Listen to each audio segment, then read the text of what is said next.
бошгоҳи файзканди ноҳияи восе мавсими гузашта дар лигаи якуми чемпионати мамлакат барандаи медалҳои нуқра гардид ва ҳамзамон соҳиби рохат ба лигаи олӣ шуд.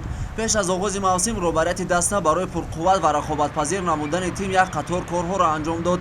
пеш аз ҳама ба ҳайат мутахассиси кордон ва маъруфи футболи кишвар Тоҳир Муминов даъват гардид. Сармураббии нав чун пештар бо дастаҳои лигаи олӣ кор карда буд, хуб медонист ки рақобатҳо бисёр сахту сангин мегардад.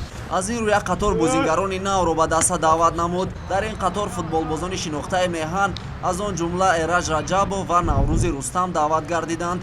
собиқ дарвозабони Регарта даст Фатҳулло Бобоев имсол дар лигаи олӣ тими Файзкандро муаррифӣ мекунад. ҳамчунин 5 легионер аз Ӯзбекистон дар ҳайати Файзканд ҳунарнамоӣ доранд. ҳамлавари ҷавон Муҳсин Маъдуллоев соли дуюм аст ки дар ин даста фаъолият дорад.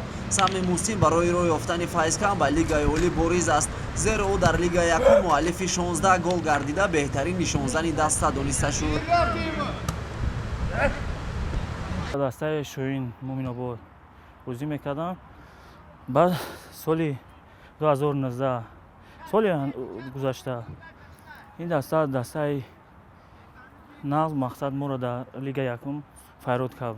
дар ин даста бозӣ кардам, ҳама нағз хуб талош кардем, мақсад бозии нағз нишон додем, медали нуқра ба даст овардем. барои пурқувват намудани хати ҳамла дар баробари футболбозони дохилӣ инчунин як қатор бозингарон берун аз кишвар даъват гардидааст. дар ин миён собиқ ҳамлавари тимҳои Динамо, Регистон ва Шердори Самарқанд Азиз Арипов низ ҳаст. даста бо бозингари нав ба муддати 1 сол шартнома имзо намудааст. ҳар як легионер мехоҳад бозии хуб, бозии хушрӯ нишон диҳем. якум очрад командаи победаш ба сама расм мегуфтад. пеш аз оғози чемпионат даста дар як қатор мусобиқаҳо аз он ҷумла ҷоми Федератсияи футболи Тоҷикистон ва ҷоми Лигаи футболи кишвар иштирок намуданд. дар даври аввали чемпионати мамлакат бошгоҳи Файзканди ноҳияи восе бо дастаи Локомотив Фомири Душанбе майдондорӣ мекунад.